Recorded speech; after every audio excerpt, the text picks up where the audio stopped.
తదుపరి రాశి సింహరాశి. ఈ రాశి వారు జూలై 23 నుంచి ఆగస్టు 22 వరకు ఈ మధ్య కాలంలో జన్మించిన వారు సింహరాశిలోకి వెడతారనమాట. అయితే వీరికి జనవరి, ఫిబ్రవరి, మార్చి ఈ 3 నెలలు ఆర్థికంగా బాగా రైజ్ అయ్యే సమయం అనమాట. మీరు ఏ లావాదేవీలు చేసినా ధనపరంగా ఎటువంటి ఇది చేసినా కానీ, ఎటువంటి కొత్త ప్రణాళికలు వేసినా, కొత్త వ్యాపారాలు స్థాపించినా మీకు ఆర్థికంగా మంచి రైజింగ్లో ఉండే సమయం అన్నమాట. అయితే ఆవేశాలను మాత్రం మీరు అదుపులో పెట్టుకోవాలి. ఏ రంగంలో ఉన్న వాళ్ళైనా సరే, విద్యార్థుల దగ్గర నుంచి ప్రతి ఒక్క రంగంలో ఉన్న వాళ్ళు, స్త్రీలు పురుషులు కూడా ఆవేశాన్ని కొంచెం అదుపులో పెట్టుకోండి ఈ 3 నెలలు కూడా. తదుపరి ఏప్రిల్, మే, జూన్ ఈ 3 నెలల్లో కొత్త కొత్త బాధ్యతలను మీకు ఇవ్వబోతారు. లేదు మీరు కూడా చేపట్టే అవకాశం ఉంది. అంటే కొత్త ఉద్యోగాలు మారడం కానీ, కొత్త పదవుల్లోకి వెళ్ళడం కానీ, ఉద్యోగస్తులకు ఉద్యోగాలు రావడంలో కానీ, కుటుంబంలోకి వచ్చి చూసినట్టయితే కనుక వివాహం కాని వారికి వివాహాలు అవ్వడము, వారు కొత్త బాధ్యతలు తీసుకోవడము, ఇట్లాగా కొత్త కొత్త బాధ్యతలు ప్రతి రంగంలో ఉన్న వాళ్ళు, స్త్రీలు పురుషులు కూడా ఈ మాసంలో చేపట్టే అవకాశం కనపడుతోంది. శ్రమతో పాటు మీకు విజయాలు కూడా అవకాశంగా వస్తాయన్నమాట. మీరు ఏ పని చేసినా సక్సెస్ని సాధిస్తారు, విజయాన్ని పొందుతారు ఈ మాసాల్లో.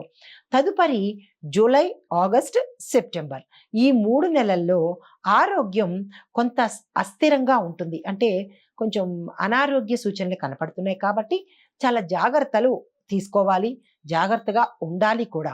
అయితే కుటుంబంలో గతంలో కనుక మీకు అశాంతి చోటు చేసుకోవడము, లేదా కొంచెం డిస్టర్బెన్సెస్ ఉండడము, మీ బంధువుల్లో కానీ, లేదా కుటుంబంలో కానీ, పిల్లలతో కానీ, ఏ రకమైన చిన్న చిన్న ఒడిదుడుకులు ఉన్నా కానీ అవి ఈ మాసాల్లో సమసిపోయి అన్యోన్యతను పొందే అవకాశం ఉంది. వివాహం కాని వారికి, సంతానం కోరే వారికి కూడా ఈ మాసాలు చాలా చక్కని అనువైన మాసాలు. మీరు కోరుకున్న సంబంధాలే దొరికేలాగా ఈ మాసం మీకు అనుకూలంగా ఉంది కాబట్టి మీరు ఆ ప్రయత్నాలు చక్కగా చేసుకోండి. తదుపరి అక్టోబర్, నవంబర్, డిసెంబర్ ఈ మీరు ఏదైనా ప్రణాళికలు వేసుకున్నా, ఏదైనా కొత్త ప్లాన్స్ వేసుకుని, అది వ్యాపారానికి కావచ్చు, విద్యకు కావచ్చు, లేదా ఏ రంగంలో ఉన్న వాళ్ళకైనా, రాజకీయ రంగం కావచ్చు, సినీ టీవీ నటి వర్గం వాళ్ళు కావచ్చు, స్త్రీలైనా పురుషులైనా ఏదైనా మీరు కొత్త ప్లాన్ వేసుకుని ఇది మనం ఈ రోజు చెయ్యాలి అని అనుకుంటే కనుక ధనపరంగా, పేరు పరంగా, గౌరవపరంగా కూడా మీకు అత్యంత అనుకూలమైన సమయం అన్నమాట. ఈ సమయాన్ని మీరు అస్సలు వృధా చేసుకోకండి. తరువాత ఆరోగ్యం పట్ల కూడా కొంచెం జాగ్రత్త వహించండి. అంటే మీరు కానీ, మీ ఇంట్లో ఉన్న పెద్దవాళ్ళు కానీ అనారోగ్యంగా ఉన్నట్టయితే కనుక నెగ్లెక్ట్ చేయకండి. వెంటనే సత్వర నిర్ణయాలు తీసుకోవడం చాలా మంచిది.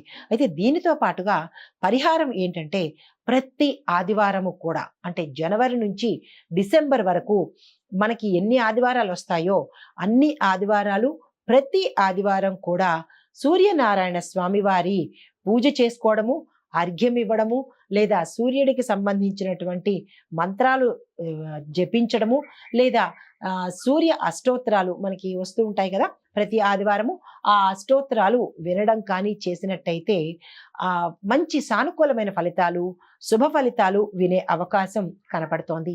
ఇవన్నీ మీరు ముందుగా వింటున్నారు కాబట్టి, ముందుగా చూస్తున్నారు కాబట్టి వెంటనే డ్రాగ్ చేసేయకుండా ఆశాంతం మీరు చూసినట్టయితే ఏ పరిహారాలు చేసుకుంటే మంచిదో అనే విషయము మీకు తెలుస్తుంది. అవి కనుక చేసుకున్నట్టయితే శుభ ఫలితాలు పొందే అవకాశం కూడా మీకు కలుగుతుంది. ఇవి ఈ రాశి వారికి చెప్పదగిన ఫలితాలు, పరిహారాలు. ప్రతి ఒక్కరికి పేరు పేరున న్యూ ఇయర్ శుభాకాంక్షలు.